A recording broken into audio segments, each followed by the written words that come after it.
Las 11 preguntas iniciales, hay que verificar lo que dicen por los anexos, que es donde está verdaderamente el meollo de todo el asunto. Y curiosamente, todo lo que está en los anexos indica que el señor Daniel Noboa podía hacer esto sin consulta popular mañana mismo. Bueno, incluso desde que entró en el gobierno, porque en los anexos se estipula que presentará los proyectos de ley reformatorios al Código Integral Penal, etcétera, etcétera, a las leyes y a la Constitución, a la Asamblea Nacional. Y esto determina que dentro de 60 días después de haber tenido los resultados en la consulta popular, la Asamblea Nacional tiene que pronunciarse. Entonces, claro, es una tomadura de pelo, porque eso mismo podía haberlo hecho sin necesidad de consulta popular. De hecho, le voy a leer lo que dice uno de los anexos, que es general para todas las preguntas, las 11 preguntas. Dice: en caso de ser aprobada la presente pregunta, el presidente de la República, en el plazo máximo de 5 días posteriores de la publicación de los resultados, remitirá el proyecto de ley reformatoria al Código Orgánico Integral Penal, etcétera, etcétera, que contenga las reformas para cumplir lo establecido en esta pregunta y en las siguientes, ¿no? La Asamblea Nacional contará con el plazo máximo de 60 días para debatir y aprobar la reforma ilegal conforme el trámite previsto en la ley de la materia. Este periodo se reduce porque normalmente son 90 días. Ahí viene un conflicto legal que, a saber cómo la Corte Constitucional lo va a resolver, porque si se va a debatir, puede darse el caso que las reformas, el proyecto de ley que presente el señor Daniel Noboa, puedan contener reformas inconstitucionales. Es decir, el pueblo ecuatoriano vamos a ir a votar a ciegas y le vamos a dar una predisposición al señor Daniel Noboa para que presente lo que quiera a la Asamblea Nacional. Y la Asamblea Nacional va a estar con la presión de esto aprobó el pueblo ecuatoriano, pero es que no se puede dar paso porque puede estar violando derechos constitucionales, derechos laborales, como las 9 otras preguntas que no se sabe si son nuevas, porque a veces se contradicen entre las 11 iniciales, y en general son 20 preguntas, y vamos a decir que son 9 adicionales a las 11. Cada una de ellas tiene una reforma que la Asamblea Nacional tiene que debatir y aprobar en 60 días, cuando normalmente cada proyecto de ley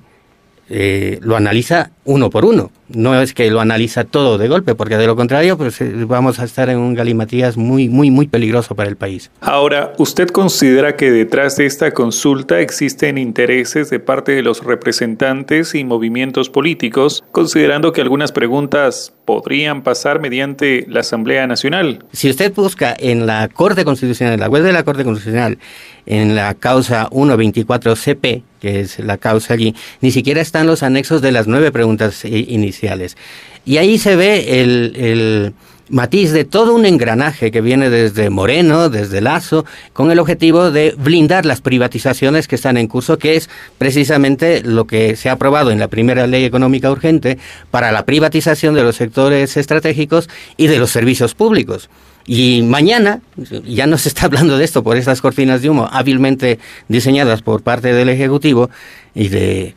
los narcogenerales y etcétera, para que no se hable de este tema. Mañana, en la Asamblea Nacional, se va a aprobar la privatización del sector eléctrico, una privatización encubierta. Dentro de las 9 preguntas adicionales, está la pregunta 7ª, que es una de las más peligrosas, que dice: ¿está usted de acuerdo que el Estado ecuatoriano promueva la inversión extranjera y reconozca el arbitraje internacional como método para solucionar controversias en materia de inversión, contractuales o comerciales, de manera que se ofrezcan a los inversores extranjeros un entorno apropiado de seguridad jurídica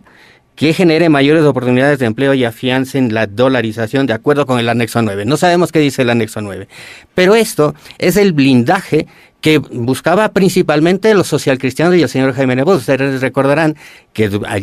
allá por 2021, 2022, él proponía una consulta popular, en donde su principal objetivo era este blindaje, donde los poderes criollos, que pueden hacerse pasar por inversión extranjera con sus dineros en los paraísos fiscales, ingresen al país y entren dentro de los procesos de privatización, bien directamente o bien asociados con transnacionales. Este blindaje de arbitraje internacional blinda por completo para que durante 30 años que están vigentes, por ejemplo, las zonas francas, las sedes, no se revierta a causa de una amenaza si es que se revirtiese eso de aquí a futuro, cualquier gobierno que llegue hasta dentro de 30 años, con millonarias demandas ante el CIADI, estos arbitrajes internacionales. Entonces es una trampa tremenda y es un engranaje para blindaje de todas las privatizaciones, insisto, de sectores estratégicos y de servicios públicos, donde,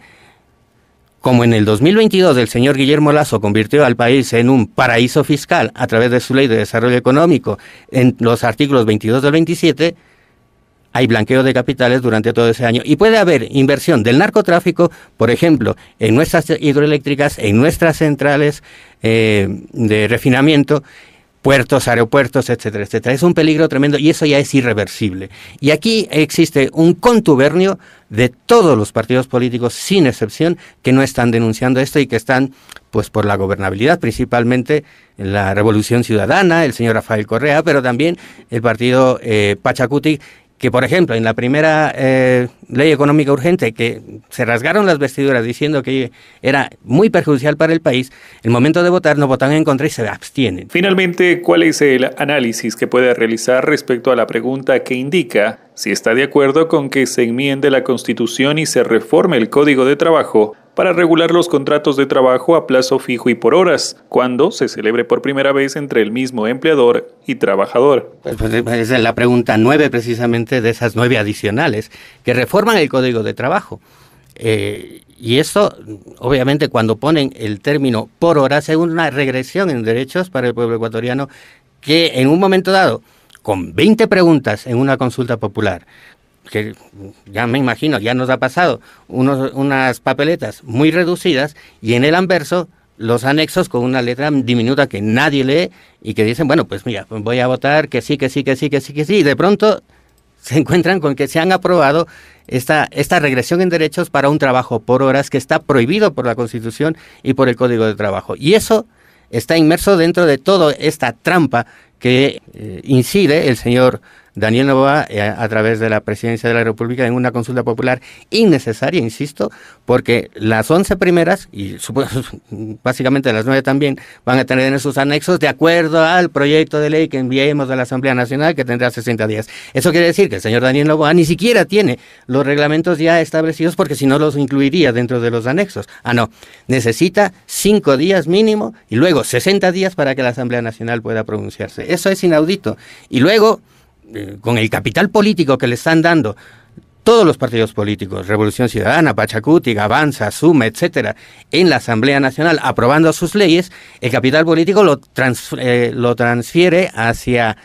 una victoria en la consulta popular, porque dicen, el pueblo dirá, bueno, pues al menos, entre comillas, han amansado al correísmo y ahora todos están alineados, qué buen presidente. Y le da un capital político para vencer en la consulta popular que obviamente le dispara hacia una reelección en 2025 con una consulta popular y unas leyes que se están aprobando en la Asamblea Nacional tremendamente nefastas, no durante su periodo presidencial o si es reelecto en el 2025.